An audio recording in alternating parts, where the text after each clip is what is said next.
waxaanu halkan idinku soo gudbinaynaa kilib yar oo kooban oo markaasi uu suldaanka guud ee beelaha Isaaq uu kaga hadlayo dagaalka ka socda Gaashaamo. Suldaankani waxa uu warkani uga hadli doonaa si la yaab leh oo aad arki doontaan markaad muuqaalkani daawataan. ugu horreyn suldaanka waxaanu soo dayn doonaa muuqaal ugu horreeyay oo uu duubay maalmihii horaantii hore bilowgii dagaalkaasi isagoo markaasi dawladdaasi Itoobiya ku canaanaya dagaalkaasi inay joojiso isla markaasina aad uga dhiidiyaya. waxaan idin leenahay arrintaasi gurma degdeg ah laga qaado oo maatida la leynayo hala joojiyo. haye maanta muxuu sameeynaya waa kan isagoo dusha saaranaya guud ahaan dagaalkaasi lehna dadka deegaan ahaan ka soo jeeda goboladaasi beesha Isaaq ayaa dagaalkaasi ka dambeeyay. Gaashaamo runtii sidoo Suldaan Maxamed Xigsan sheegay dhibta inaga lahay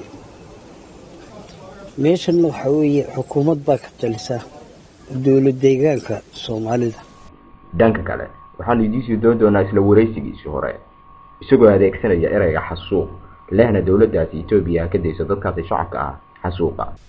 laakiin dadka meesha ku nool hal nabadgeliyo xasuuqana hal laga daayo ayaan leenahay.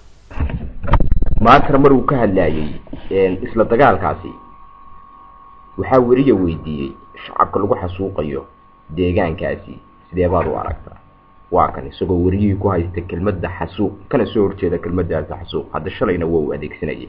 sultaan aniga hal su'aaladan kula darsado dadweynaha la laayay waxay ahaayeen waxa la yiraahdo ku warramo Israa'iil ayaa dadka xasuuqda Arabta kelmadda xasuuqood iska leedahay macnaheedu warkiisa inta su'aasha weydiin xasuuq waa maxay aniga idhe وقتا إسرائيل كسرتا أي الله إذا حسوق لكن تاني وسي كم أي كتب أريد لكن ضد كم ماشى كنا هل النبات قليا حسوق أنا هل جداي يعني لنا معنيسو أو قاعد عدقو شلي يا مات سيدبو وكره الله سيدبو وها درين كيسة سكحديسة أديك كوتا